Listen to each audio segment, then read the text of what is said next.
Right, we are discussing the concept of hybridization in previous sessions, and we were detailing how hybridization was helpful in explaining several molecules, especially the polyatomic molecules, their bond angles and their structures, and we are really excited because it was able to cover several molecules which were not covered by what? The valence bond theory proposed by Linus Pauling.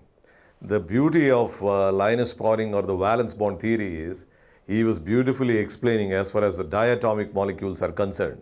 So if there are anyone who can actually explain the structures and the bonds of the diatomic molecules, the credit would be going to the valence bond theory and Linus Pauling. But remember, in chemistry, there are no diatomic molecules. They have polyatomic molecules. You have so many other molecules outside. But when you apply the valence bond theory to the polyatomic molecules where the bond angle kicks in, then I think he is miserably failed in that aspect. And remember, the only key point, what we can take it out from the valence bond theory is, basically, right, is the concept of what? Overlapping. So what we are discussing basically is the drawbacks of hybridization, which we will discuss today, and then propose another theory because we need to cover the entire molecules, right? We started off chemical bonding by proposing the valence bond theory. The moment we proposed chemical bonding, the first thing which is we need to understand is where does the strength of the chemical bonding, the covalent bond comes from. So when you started off covalent bonding, the first issue what comes in is basically where does the strength of the covalent bond come from, right? Because in case of ionic bond, it's basically an electrostatic force that binds to oppositely charged ions because ionic substances are made up of what? Ions. So there is absolutely no issue in judging where does the strength of the ionic bond come from. It is already there. But in case of covalent bonding, we need to answer where does the strength of the covalent bond come from. And in that process, the first proposal was made by valence bond theory, Linus Pauling, and he was telling, I introduced the concept of overlapping. Now what is very strange here, before this concept, if you wanted to explain some of the molecules, the atoms overlapping with one another. So if you take hydrogen molecule formation, one hydrogen atom, the other hydrogen atom is overlapping. That is what we are thinking, absolutely. Right, but I think it is not the case. When you get into the micro level in the valence bond theory, it was clearly telling that it is the atomic orbitals, it is basically the atomic orbitals within the atom of one atom and the atomic orbitals of the other atom, these two overlap and then form a bond and hold these two atoms together. That's what is the case. It is not the atoms overlapping with one another. It's absolute nonsense, right? They approach one another and the atomic orbitals of the one atom, the atomic orbitals of the another atom in which the electrons possess opposite spin, they overlap and then form a bond. So the concept of overlapping introduced by Linus Pauling is the best. I think we carry forward even for hybridization or for further theories what we are proposing now. Now coming to hybridization, well, we were going really well. It's a convincing theory. It explains great.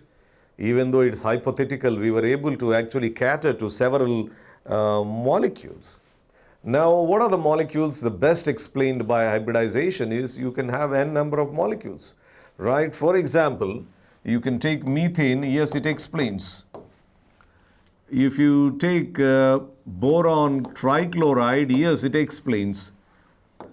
If you take beryllium chloride, yes, it explains. If you take PCl5, it explains.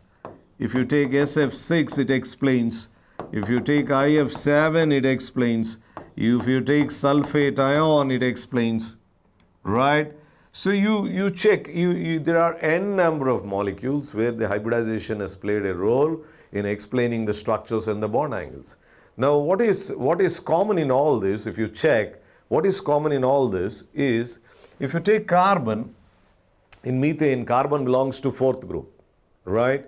That means that it has 4 electrons in its outermost shell. So it has 4 electrons in its outermost shell. So it invested all the 4. It invested all the 4 with hydrogens, right? So the number of lone pairs, the leftover pairs is basically 0, you must understand. So the carbon has 4 electrons, it invested all the 4. So the bond pairs are 4, but the lone pairs are what? 0. So the bond pairs, I can write the list of bond pairs here. So I can simply say bond pairs and lone pairs, if you see, the bond pairs are 4, lone pairs are 0. Similarly, boron belongs to third group. So it has 3 electrons in its outermost shell. And all the 3 are invested for chlorine. All the 3. So nothing is left over. All the 3 are invested. Then I think you have 3 bond pairs and 0 lone pairs again. Right? And beryllium belongs to second group. You have 2 electrons in your outermost shell. And you invested all the 2 with chlorines. So you have 2 bond pairs and again 0 lone pairs. You must understand. If you take the case of phosphorus, it belongs to fifth group. So it has 5 electrons in its outermost shell. And all the 5 are invested with chlorines. You can see here. So you have 5 bond pairs and the lone pairs again remain to be what? 0. So if you take sulfur, it is 6 electrons in its outermost shell.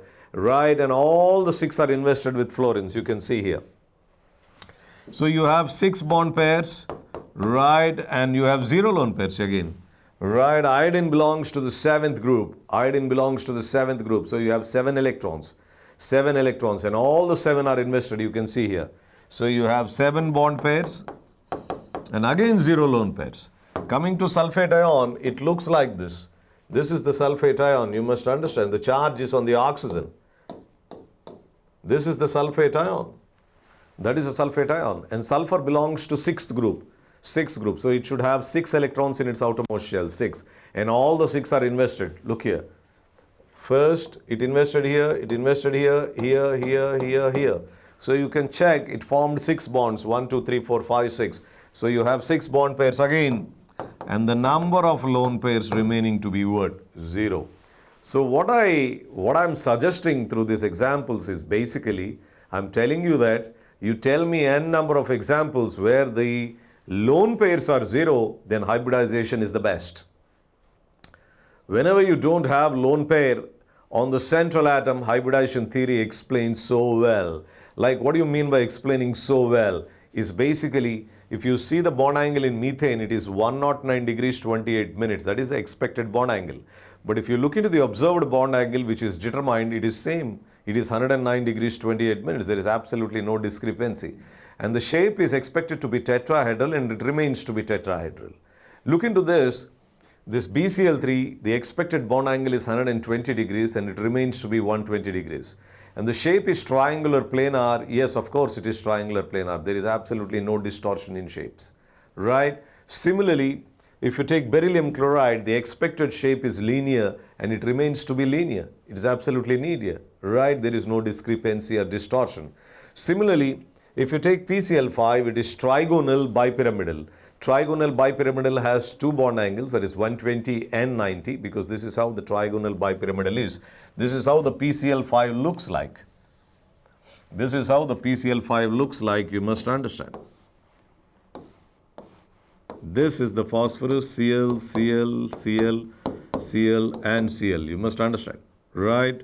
So the PCl5 is triangular bipyramidal. So look into this triangular bipyramidal. This is triangular. Here is phosphorus. This is Cl, this is Cl, this is Cl, this is Cl. And this bond angle is 90 and this bond angle is 120 and 90. You must understand. So this is 120 and 90. So it has 2 sets of bond angles, 120 and what? 90. For the trigonal bipyramidal, you must understand that, right? 120 and 90. The one which is here, the perpendicular is 90 and the remaining bond angles are what? 120 degrees. Remember that its shape is trigonal bipyramidal and it has bond angles 120 and 90. They both remain the same. And even the observed bond angle is also what? 120 and 90. There is absolutely no discrepancy or distortion in the shapes. Why? Because it has no lone pair. Similarly, SF6 looks like this. All the bond angles are 90. This is how the SF6 is, right? This is fluorine. You take any bond angle, it remains to be 90, 90, 90, 90, 90. So it has only one bond angle, that is 90 degrees, you must understand. So the expected bond angle is 90 degrees, and if you actually see the observed bond angle is 90, There is absolutely no discrepancy and no distortion in shapes. It's octahedral, hence it is after all, it is octahedral, that's for sure. Right? So if this is the case, then even IF7 is pentagonal bipyramidal. Pentagonal bipyramidal, you draw a pentagon, then divide it by 360, you will get the bond angle to be 72. So the pentagonal bipyramidal is not distorted, and even the bond angle remains the same, observed and the expected one. So the hybridization is playing best. It can best explain, beautifully explain, greatly explaining, convincingly explaining. You can use any synonymous word, but as long as it doesn't have a lone pair. Who doesn't have a lone pair? The central atom in which the hybridization is taking place, the intermixing of atomic orbitals is taking place, that must be having what? Zero lone pairs. Then the hybridization will play the best role in convincing the bond angles that are placed in the bond angles and the structures of the molecules that are available. You must understand. So one thing I can say, hybridization very safely ignores the lone pairs. It is only able to explain compounds or molecules which do not have lone pairs. Then I think you don't have discrepancy in the bond angles, no distortion of shapes, right? The lone pairs must be zero. And if you have the lone pairs to be zero, then I think expected and the real bond angles, expected and the real structures will remain the same, right? So the lone pairs must be zero. Now what is a lone pair first of all? What is a lone pair? A pair that belongs to the valency shell. A pair that belongs to the valency shell but does not participate in bonding. So not every pair is a lone pair. You must understand technically it should be belonging to what? The valency shell. So if I give certain examples for that, look here, this is the best. All these are explained by hybridization. This is for sure. This is very good. Hybridization is very good as far as the lone pairs are zero. Lone pairs are absolutely zero. When they are zero, it best explains the shapes of these molecules, right? I give you another list. Watch carefully here. Let us take another list here. Let us take another list and look at this. Look at this compound, sulfite ion. Sulfite, this is sulfite. Mind you that this is sulfite ion. Right, if you look into its shapes, it basically looks like this. You have double negative, right? O minus and O minus. That is a sulfite ion. That is a sulfite ion, you must understand. So sulfur belongs to 6 group. It belongs to 6 group. So you should have total of 6 electrons. You should have total of 6 electrons, right? The 6 electrons are invested in bonding. That means sulfur should form 6 bonds. Look here how many I have invested. I invested 1 here, 1 here, 1 here, and 1 here. So the total investment is only 4. Out of 6, you have invested only 4. That means 2 electrons are left out. 2 electrons are left out. That pair is called a lone pair. That pair is called a lone pair, right? So you have total 6 and you invested only 4. So you have a lone pair here. You have a lone pair. This is the lone pair. Let me draw it properly. Here is a lone pair. Look at this. 1, 2, 3, 4 is the investment. This is 5 and 6. The total electrons on sulfur must be 6 for accounted for. Total 6 electrons on the sulfur must be accounted for. So you look here. It's 1, 2, 3, 4, 5, 6. Right? You have a lone pair. One lone pair. You must understand.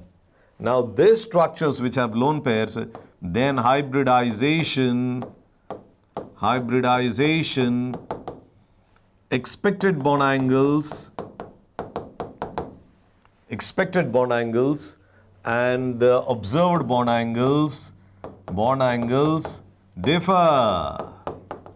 So hybridization cannot explain the sulfite ion formation. You must understand that. It cannot explain the sulfite ion formation. On the other hand, if you take sulfate ion, it looks like this. This is the sulfate ion. You must understand. That is the sulfate ion. That is the sulfate ion. You must understand here. Right?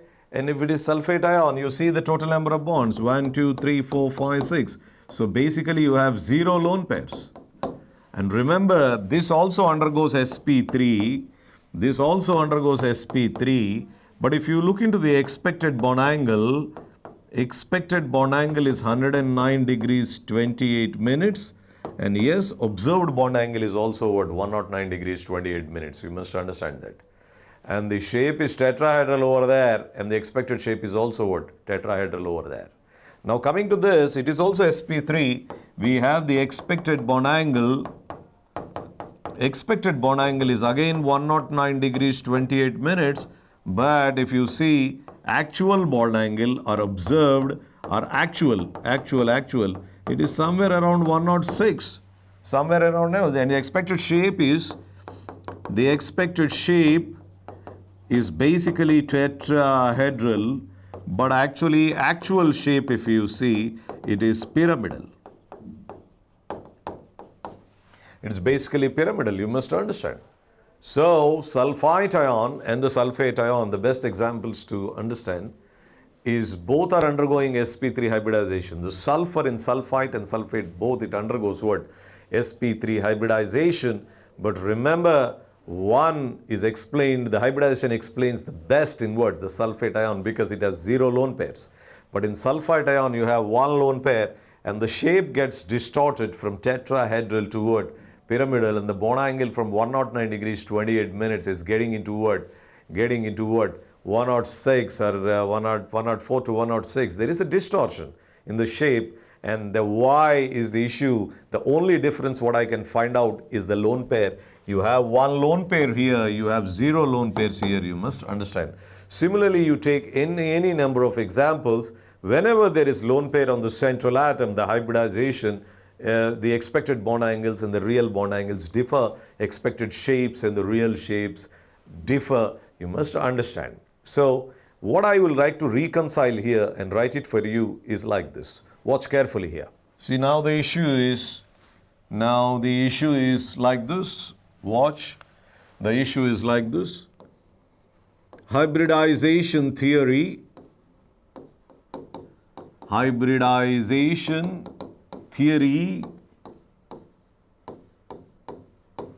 ignores contribution, or I can say better word, influence. Hybridization theory safely ignores the influence or the contribution of lone pairs in determining bond angles and shapes. You must understand. What is the flaw in hybridization is it ignores the contribution, which is very significant, ignores the contribution of a lone pair on the central atom in determining shapes and bond angles. Which is a serious flaw. You cannot discount the contribution of a lone pair while determining the shape. You have done it. And you know, that's the reason why, rise central atom, when I say central atom, where the intermixing is taking place or the hybridization is taking place. Central atom has lone pair. Hybridization cannot explain distorted bond angles, shapes. You must understand. So this is the thing which you need to carry out if someone is asking you why hybridization is unable to explain some of the shapes. Then you tell them that hybridization theory has ignored the contribution, or more correctly, the influence of the lone pairs while determining what? The bond angles and shapes. You cannot ignore the influence of the lone pair in determining shapes. That is why you are actually a failure and you cannot explain some of the molecules. And what are the molecules? These are the molecules hybridization cannot explain. These are the molecules where the hybridization cannot explain. And look into this, there are so many. you have ammonia, you have pH3, you have water, you have H2S, you have sulfite ion, you have xenon, XeO3, and you have ClO3, right, ClO3 minus, and all these things where you have lone pairs you cannot explain because they all possess what? Lone pairs. And you have ignored the contribution of the lone pair while determining the bond angle and shape. Right? So finally, this is where we are ending because hybridization theory clearly ignores the contribution of the lone pair. Now this lays the foundation for proposal of another theory, that is valency shell electron pair repulsion theory. Let us go and check it out. Right. So the final conclusion is, if someone is ignoring the influence of lone pair, then I think you are not in a position to explain all these molecules which possess what? Not even one lone pair. You have n number of lone pairs and their influence cannot be what? Ignored at all. So I am proposing to you another theory which will consider both, right? Observe carefully here. Now the question is, how do you actually accommodate all these molecules which have what? Lone pairs, right? And first of all, let me introduce this theory, valency shell electron pair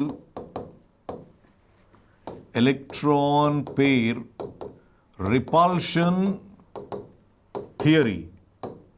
So I call in short VSEPR and T. Right, that is a theory which will consider the influence of what? Lone pair rather than ignoring it. Well, I would like to tell you how serious it is if one actually ignores the lone pair, right? So look at the lone pair, the way it is moving on. So how significant, let me actually explain how significant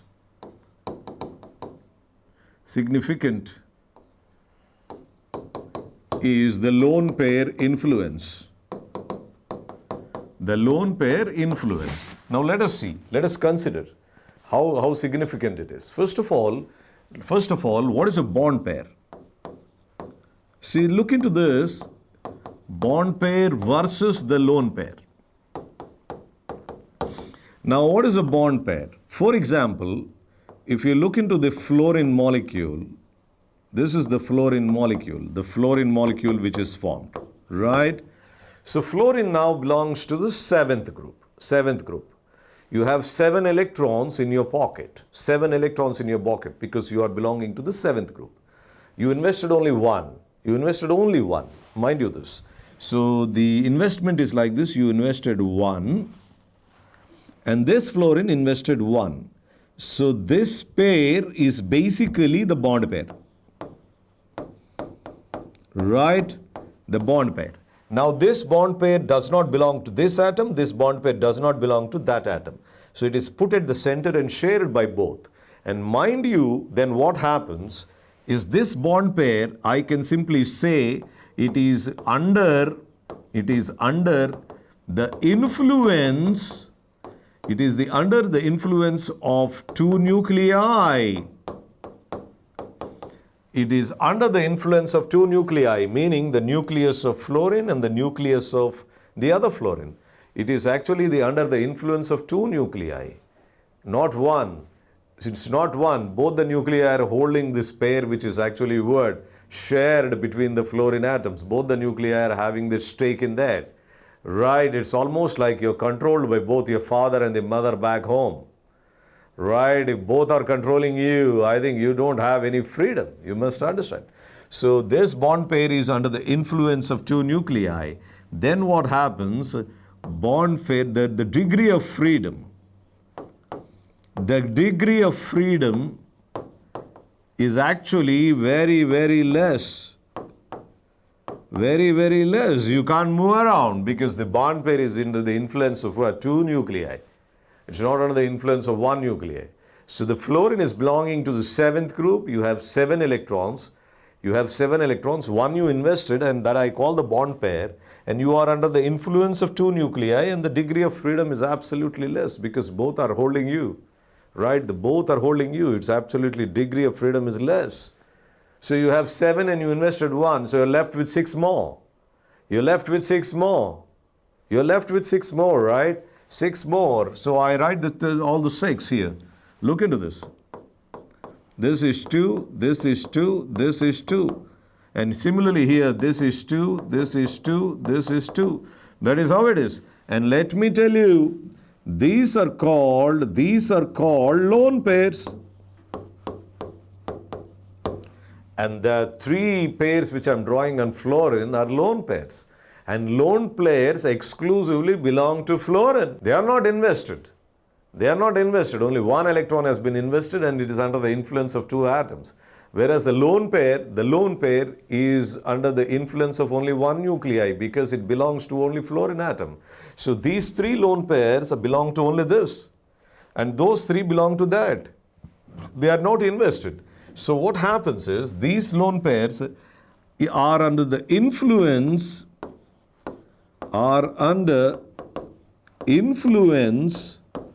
of only 1 nuclei. They are under the influence of 1 nuclei. So you are controlled by only your mother or father back home, not both. So when both are controlling, your degree of freedom is absolutely dipping. And when you're controlled by either mother or father and you're free with the other guy, then I think the degree of freedom will be more for you. So what happens is, it is under the influence of only 1 nuclei. So what happens? Then these lone pairs enjoy freedom. They enjoy freedom. When they enjoy freedom, what they do is understand that the electrons are like clouds. The electrons are clouds. They are not pepper seeds or mustard seeds as shown in your textbook. Absolutely not. They are clouds, and the clouds migrate, they diffuse. They have a diffusing property. They expand, right? They diffuse as the cloud properties. So what happens is, if this is the lone pair, if these are the lone pairs, they won't stay at one place because the degree of freedom is too high for them. Bond pair under the influence of 2 nuclei, but this is actually under the influence of what? 1 nuclei. So you enjoy the freedom. You don't stay at one place. And then when you don't stay, you actually migrate here, you migrate there, you migrate with this, you interact with that, you enjoy that freedom. When you're enjoying, you generate basically repulsions.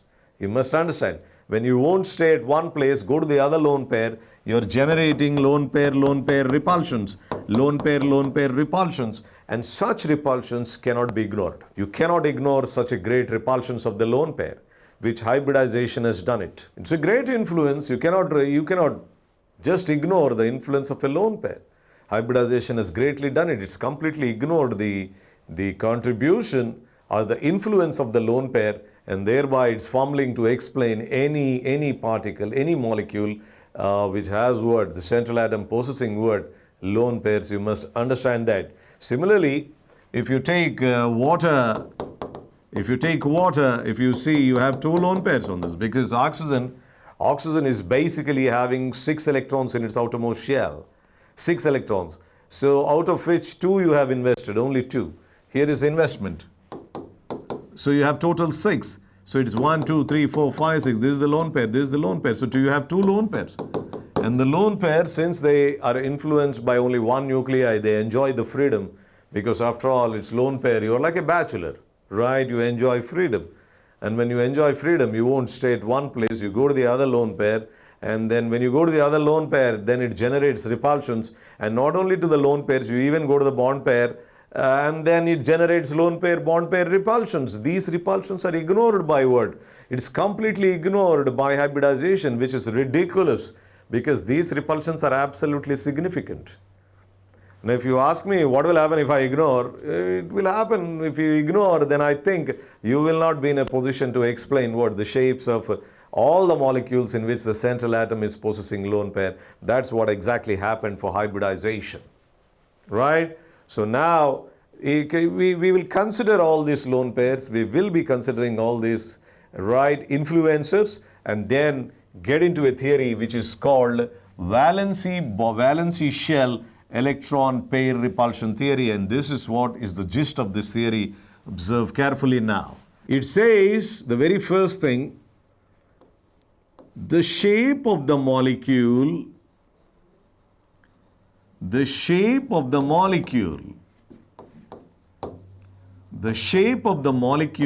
is determined by it's by both lone pairs and bond pairs. Let me write it in full. Both lone pairs, and I write as well as bond pairs on the central atom. Now, what is the central atom? The central atom in which the hybridization is taking place. Hybridization is fine.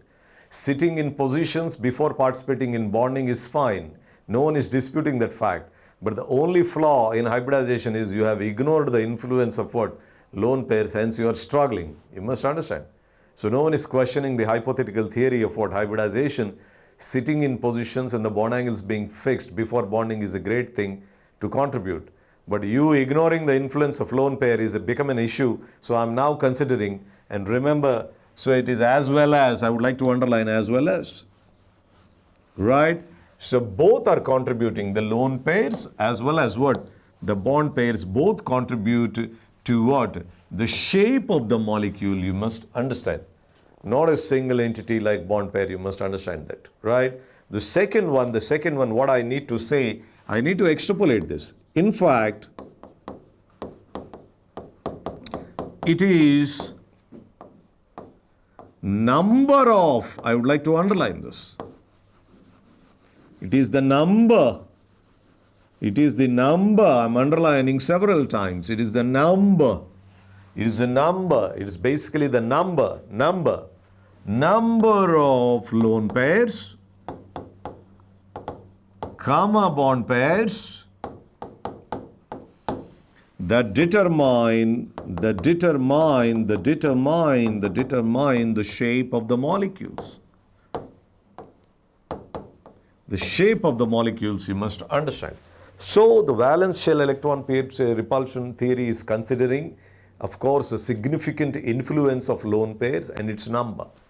So it's basically if the number is more, number of lone pairs are more, then I think the shape is further getting distorted. So it is basically the number of lone pairs. It is basically the number, not alone lone pair. It is the number. I would like to underline. It's like the number.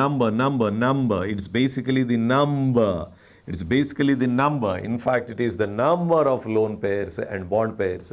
It's lone pairs and bond pairs that determine the shape of the molecules. That is one significant thing of what valence shell electron pair repulsion theory. And it has also been observed by this theory. It is observed, right? It is observed that a lone pair, it is observed the repulsion magnitude order. The repulsion magnitude order, the lone pair repulsions are far greater compared to the lone pair and bond pair, compared to the bond pair and bond pair. So the key takeaway from this observation is basically in a molecule you will be having three types of repulsion. That's what he is telling us. Look into this. He says that it is observed the repulsions of magnitude. He is actually telling this is the way. So what I understand from this is in a molecule when it is formed, you are having three types of repulsions. You have three types of repulsions. One is a lone pair repulsion. That means lone pair approaching another lone pair. And they get repelled. After all, these are repulsions because like charges repel. That's what you must consider. These are electronic repulsions, right? And it is greater than lone pair approaching bond pair, this repulsion. And the bond pair approaching bond pair is minimal. That's what is the observation is. But the student must be understanding that in a molecule, there will be having three types of repulsions, and that is nothing but lone pair, lone pair, lone pair, bond pair, and bond pair, in which the magnitude of the lone pair repulsions, bachelor repulsions seem to be greater compared to the lone pair, and bond pair. Of course, it seems to be absolutely true because lone pairs enjoy greater degree of freedom compared to what? Bond pair. These are the observations of valence shell electron pair repulsion theory, which is given by Gillespie, Jason Gillespie, and you must understand this is what he is basically telling. So he is considering both the lone pairs as well as bond pair, and he has given significance for lone pairs also, which was earlier ignored by hybridization. He also says that it is not alone lone pair or bond pair, it is the number.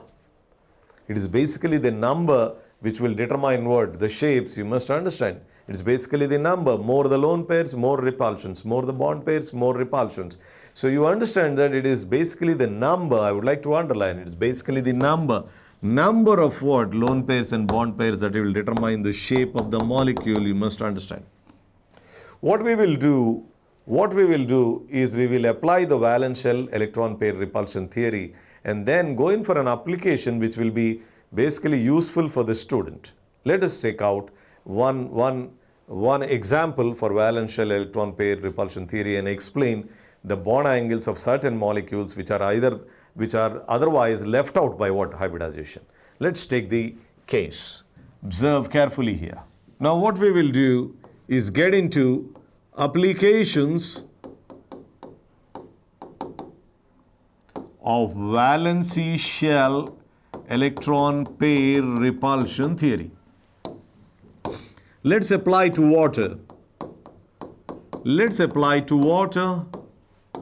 Right, let's apply to water. Then I would like to write the draft for you. I have the habit of writing the draft. Draft will highlight all the important things. That's why I call it to be a draft. Draft doesn't contain all the nonsense. It will contain only the important things, what you're doing. So the draft is, I can simply say, in water molecule, the central atom oxygen basically undergoes sp3 hybridization.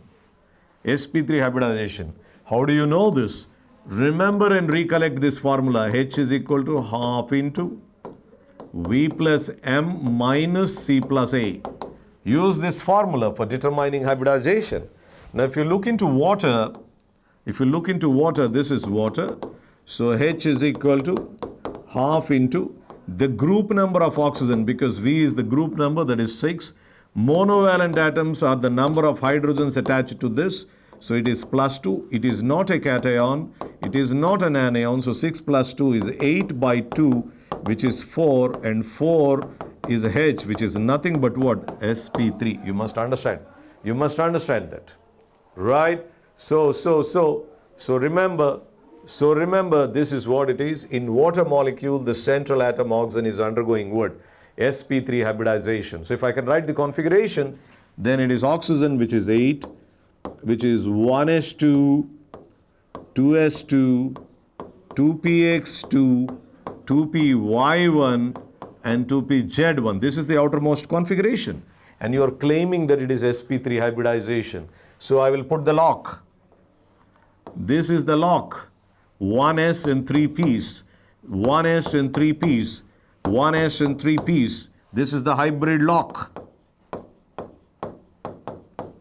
So 1s and 3p's. Let me write it. So it is 1s and 3p's giving you 4 sp3 hybrid orbitals. And let me draw all the 4 sp3 hybrid orbitals for you. 1, 2, and 3, and 4. This is sp3. This is sp3. This is sp3. This is sp3. All these 3 sp3 orbitals are within the oxygen, and it is a result of the intermixing of atomic orbitals on the central atom, that is oxygen. Now look into the lock. The lock has 4, 5, 6 electrons. Let me distribute. 1, 2, 3, and 4. And how many are there? 4, 5, 6. So I think the pairing starts. And this is what is called the lone pair. And this is called the lone pair. These two are the lone pair. They are paired already. They are paired already. And you have only two unpaired electrons which are now paired by hydrogens. So water is looking like this. You have oxygen here. You have oxygen here. And you have an sp3 here. And you have an sp3 here. And you have two lone pairs. And then you have your bond pair. This is another sp3. This is another sp3. You have two unpaired. Now you pair it off with what? Hydrogen.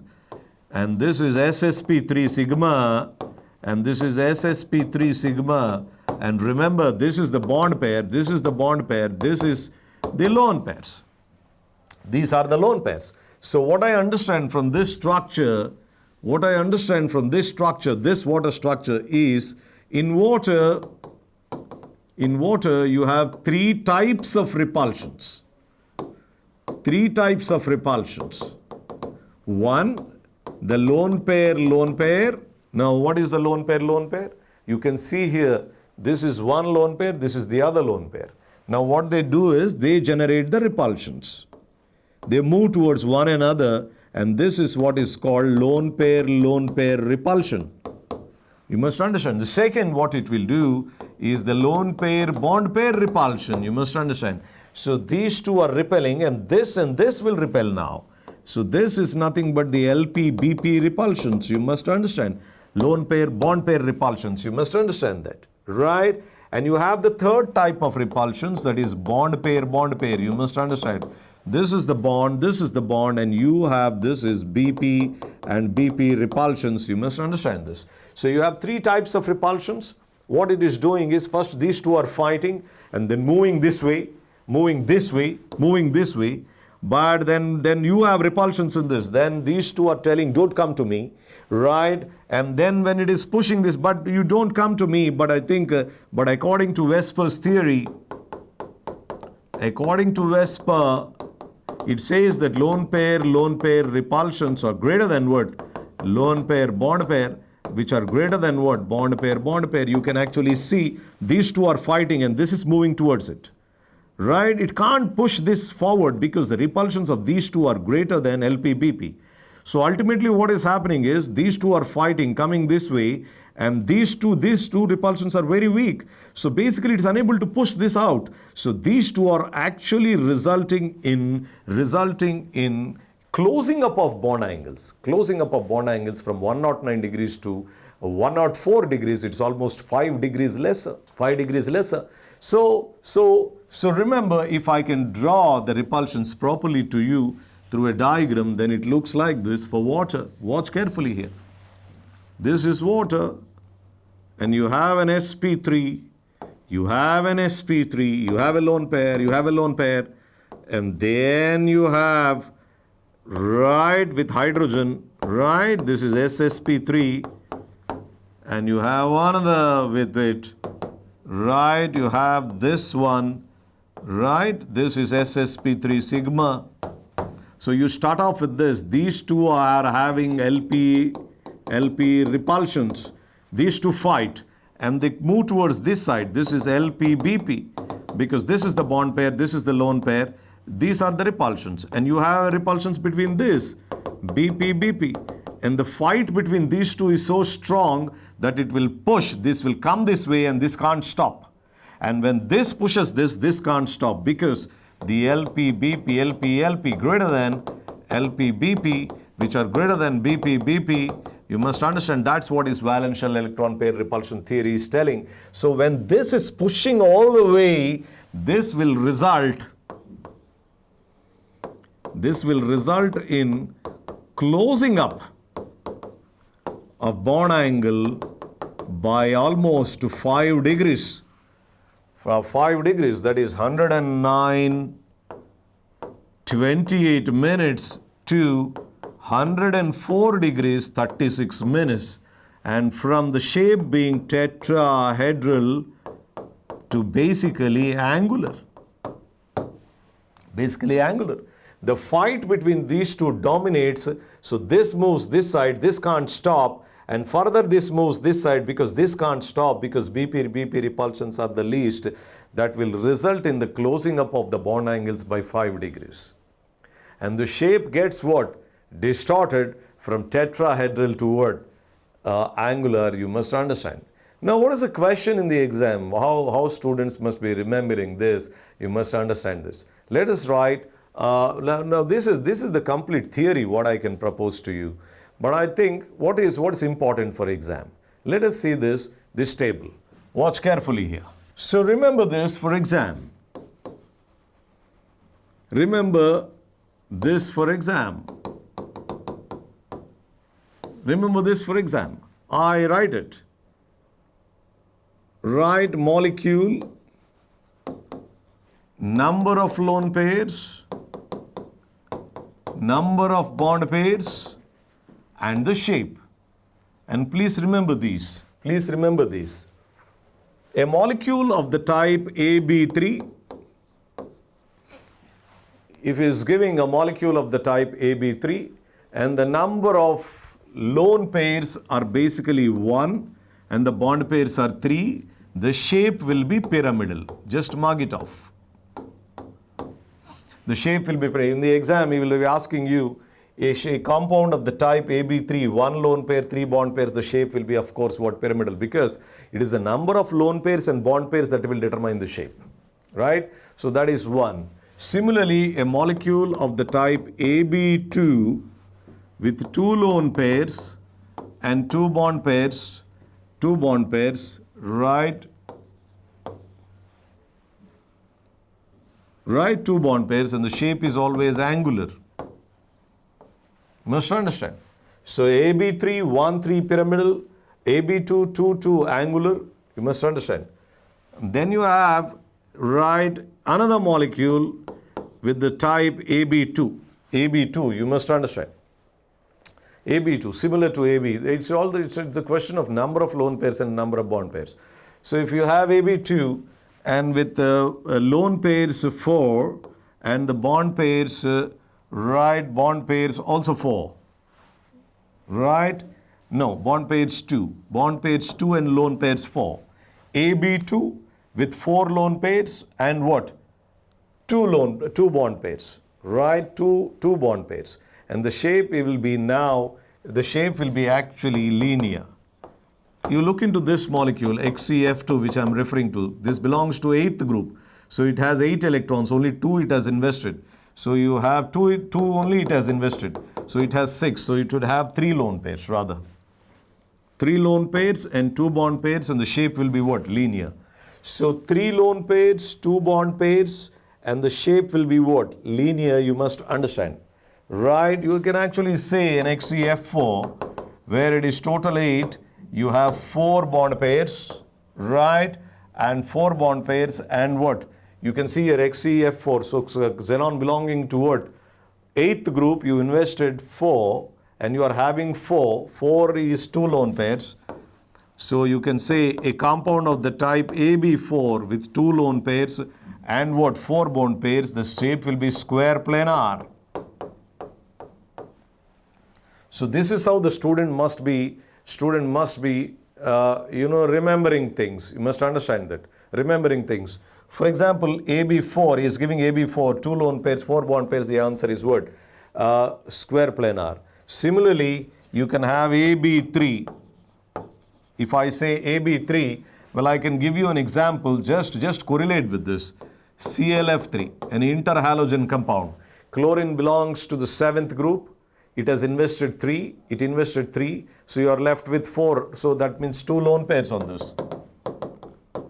So 2 lone pairs, 1 lone pair, 2 lone pair, that is 4 and plus 3 is 7. So AB3 with 2 lone pairs and what? 4, so 3 bond pairs, 3 bond pairs. 3 bond pairs and 2 lone pairs, the answer would be T-shape. So remember that is T-shape. You can actually see the ClF3 will be looking like this.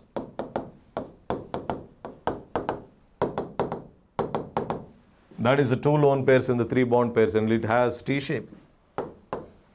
Must understand. and you have even AB6.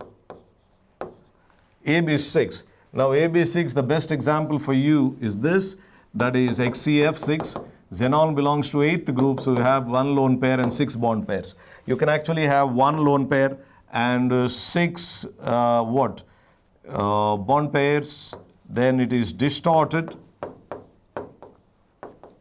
pentagonal, bipyramidal. You must understand. So all these shapes what I'm writing, I consider them as distorted shapes because they have what? Lone pairs. You must understand. Distorted shapes are those which are determined by what? VSEPR's theory. And the shapes which are not distorted are what? Determined by hybridization. So a student must be remembering this list. In the exam, he will ask you, because the shape of the molecule is determined by the number of lone pairs and number of what? Bond pairs. That is what I'm sticking to. Suppose if it is AB3 with the number of lone pairs 1 and number of bond pairs 3, he's asking in the exam, then the answer would be pyramidal. And I can give you examples for this. The best example for this is ammonia and pH3. You must understand. Right? And in case of AB2, you can take water and even you can take H2S, AB2. And this AB2 is different with 3 lone pairs and 2 bond pairs. You must understand. This AB2 is different with 3 lone pairs and 2 bond pairs. The best example for this is XCF2. XCF2. Right, so you have 2 bond pairs and 3 lone pairs. And this one is square planar. The best example for this is XCF4.